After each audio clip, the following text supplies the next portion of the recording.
Imagine the scene. You're at a party, a business meeting, or you just ran into an old acquaintance at the grocery store. You've been chatting pleasantly for 5 minutes, laughing at shared jokes, and nodding along to their stories. But inside, a total disaster is unfolding. Inside your head, there is nothing but white noise. You're frantically scrolling through the alphabet, trying to remember the circumstances of your first meeting, searching for any kind of clue. But where that person's name should be, there's a blank, impenetrable wall. The worst part? They just addressed you by name. Loudly, clearly, with warmth. And all you can squeeze out in return is a fake, "Hey, how things been, buddy?" This minute of social paralysis is familiar to millions. Society treats forgetting names as a sign of disrespect, a lack of focus, or in the worst case, early cognitive decline. You feel like a quote-unquote bad friend, or just a stupid person. But what if I told you that your brain is doing this on purpose? That your inability to remember the 5 letters of someone's name isn't a glitch, but the result of a complex priority algorithm trying to save your nervous system from overload. Today we're going to break down the psychology of people who struggle with names and find out why this annoying defect might actually be a sign of your hidden intellectual strength. This is where the greatest paradox of your memory lies.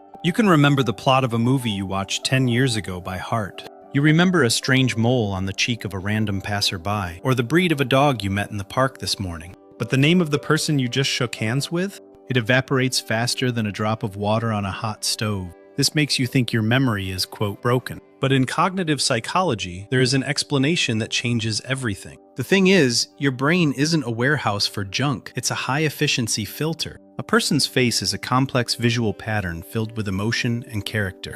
Your visual cortex eats it up instantly because evolutionarily it was vital to distinguish friend from foe. And the name? A name is an abstraction. It's an arbitrary set of sounds that has no inherent connection to appearance. If you are introduced to a man named Mr. Baker and he actually works in a bakery, you will remember him effortlessly. But if his name is just Arkady, your brain has nothing to latch onto. There's no context, no image, no meaning. You don't forget names because of disrespect. You forget them because your brain refuses to waste precious energy storing data that it perceives as empty. It's a conflict of priorities. Your biological computer is tuned to scan the essence of a person, while it treats social labels as spam to be sent to the trash the second they are received. To understand why a name slips out of your head a second after being introduced, we need to look at your hardware setting. The problem is that your brain hasn't been updated in 50,000 years. It's still running on Paleolithic software from a time when the world was much smaller and social ties were deeper. In those times, people lived in small tribes. Anthropologist Robin Dunbar calculated that our brain is physically capable of maintaining stable social ties with a maximum of 150 people. This is the so-called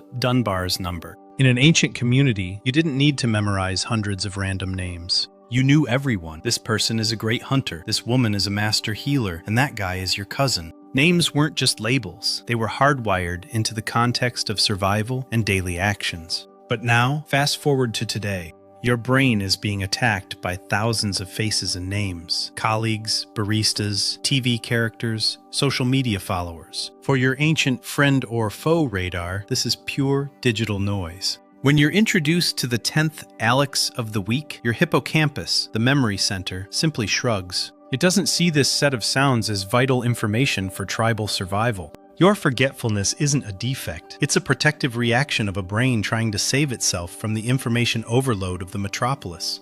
It's still looking for hunters and gatherers, but receiving an endless feed of faceless contacts. You aren't breaking, you're just trying to survive in a world we weren't biologically born for. Here is the moment of truth that will make you feel simultaneously guilty and liberated. Most of the time, you forget a name not because you have a bad memory, but because at the second of introduction, you weren't actually listening. Psychologists call this the next in line effect. Think about how it happens. You're standing in a circle of people, the turn to introduce yourself is approaching, and your brain shifts into emergency self-presentation mode. You aren't listening to what the person across from you is named. You are busy making sure your own smile doesn't look forced, that your handshake is firm, and that your own name sounds clear. Your attention is turned inward, not outward. Your focus is a narrow spotlight, and at the moment of introduction, it illuminates your own self, leaving the other person in total darkness. You are so afraid of appearing awkward or stupid that your brain blocks incoming information to direct all resources toward controlling your image. We forget names because we are too busy trying to be liked. We are prisoners of our own ego, which, in the crucial second, whispers, "Don't forget to smile on time," drowning out the voice of the person who just said their name. You aren't inattentive to others, you are just too demanding of yourself. Here is the scientific truth that will finally lift the burden of guilt. Your brain is not designed to store names, because, from a neurobiological perspective, a name is the most useless form of data. For your brain, information only has value when it's embedded in a network of associations. When you see a person, your brain processes their face, their voice, their way of moving, and your feelings toward them. It's a rich, multi-layered texture. But a name? A name is an arbitrary label. There's no logic to it. There's no biological reason why this person is named Victor instead of Heart Attack or Cloud. It's just a random set of phonemes. Psychology calls this the Baker paradox.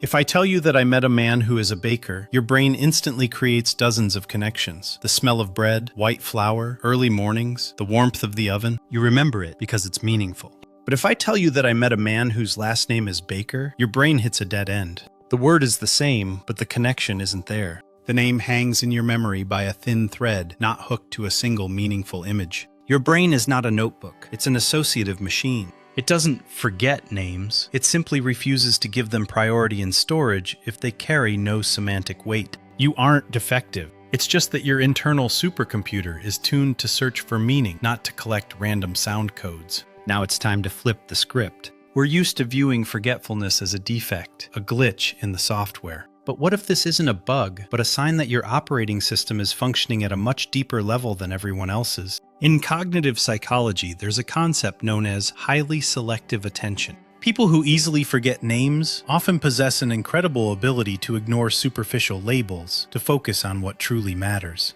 While others are wasting cognitive resources on remembering that your name is Dmitri or Svetlana, your brain is busy scanning your essence. You are the people who remember how a person's eyes lit up when they spoke about their dream. You remember their values, their fears, their unique sense of humor, and how they react to injustice. Your brain isn't a leaky bucket. It's a skilled architect that ruthlessly filters out information noise to make room for what really matters. This is your hidden superpower. You don't see the world as a contact list on a phone, but as a library of meanings and energies. You might not remember what a person is called, but you know exactly whether they can be trusted. You ignore the labels to read the content. And in a world obsessed with form and titles, your ability to see the substance is a rare and invaluable gift. You aren't forgetful, you're just too busy looking for what's real. Now it's time for the ultimate liberation. Your name is not you. It's just a social contract, a convenient label on a file folder, created so the tax office and the mailman can find you more easily. But your personality, your soul, and your true worth have nothing to do with that random set of letters. Real healing from shame begins the moment you realize that asking for a name again isn't a sign of stupidity.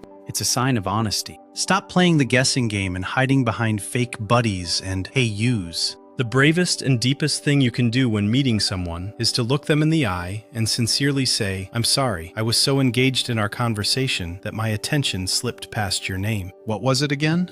There is far more respect in that honesty than in pretense. You are giving yourself the right to be an imperfect human in a world obsessed with perfect facades. Remember, your ability to see the essence of people, to feel their pain, and to share their joy is what makes you alive, not your memory for an alphabetical index. You aren't the person who forgets everything. You are the person who chooses depth over labels. Take a breath and let go of that shame. Your attention is too precious a resource to waste on guilt. You are free. A name is just a sound, but you are an entire universe.